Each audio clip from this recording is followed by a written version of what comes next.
In this Great Lakes prepping video, I want to talk about fire starters, and more specifically, why I don't really like them. Now, of course, being able to start a fire when you need one is very important, whether it's for light, for heat, for cooking, for sanitation, or any other purpose. You always got to be able to start a fire. Something that's always been a little bewildering to me is that preppers seem to go wild for minimalist fire starters like ferro rods, flint and steel, that sort of thing.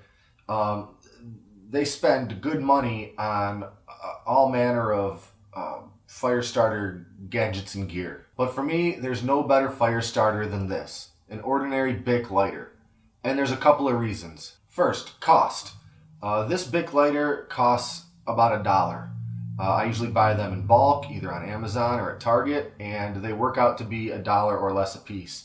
In the meantime, a ferro rod or similar on Amazon, I've seen them for $10, $20, as much as $75.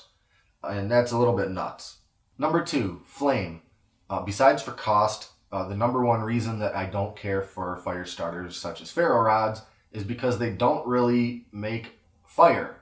They make sparks. In my opinion, they should be called spark starters. Now, if you're in a situation where you absolutely need to start a fire and the only thing available to you is a ferro rod, you'll be pretty grateful that you have it. But what about any situation where what you really need is an open flame right now? This could be for anything, such as lighting a candle or fusing the end of a rope or a piece of paracord, or I guess some people would consider this an emergency, lighting a cigarette. If you have a ferro rod, before you can produce any usable fire, you have to start basically an entire campfire. You need to make sparks to then start a fire, at which point you can then use a stick or a twig or something to take an open flame and apply it to whatever you need to do. Or in about a quarter of a second, you can do this. That's right, instant open flame. And if I do need to start a campfire, I don't have to compile a bird's nest of squirrel fur or dandelion fuzz or something like that just to make one. Number three, size and durability. This ordinary Bic lighter is smaller than just about any ferro rod or fire starting kit I've ever seen. This exact lighter has been out for decades.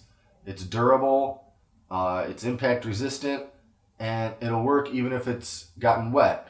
Of course, assuming you let it dry out first. I know what you're going to ask me. What happens if I lose my lighter? What happens if it runs out of gas? What happens if it falls out of my pocket and something heavy crushes it? Well, I have the answer to those questions too, and that answer is a second Bic lighter. That's right, a second Bic lighter. For the low price of $1 more, you can get a second ordinary Bic lighter. But why stop there? I have a Bic lighter in just about every pocket and flap of my bag. I've got a couple in my truck, and I believe I've got a Bic lighter in at least one pocket of pretty much every coat that I own. And all those lighters still add up to cost less than an average ferro rod on Amazon. Look, it's good to be prepared, and there's nothing wrong with having a backup to your backup to your backup. I just don't think it's prudent to spend a lot of money on a fire starter that doesn't create fire and won't give you an open flame before you do an awful lot of work under just right conditions. I don't have anything against ferro rods per se. I just don't think they should be your first choice. I actually have one.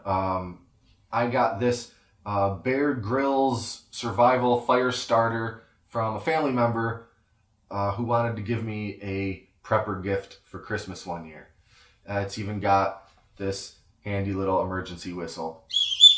I guess in case I'm ever lost somewhere and I need to both make noise and start a very slow fire. Anyway, if everything goes to hell and there's no way for you to purchase additional Bic lighters anymore, your ferro rod or similar fire starter is going to be invaluable. But for 99% of us, 99% of the time, these elaborate and expensive fire starters just don't seem like the reasonable option. One last thing to mention, just to clarify, I'm talking about the classic, ordinary Bic lighter, not the cheapo Papermate style lighters that have barely any gas in them and the wheel falls out after about 5 uses. Go with the Bic. It's $1 versus about 79 cents. You'll thank me for it. All right, that's it for now. Until next time, this is Great Lakes Prepping.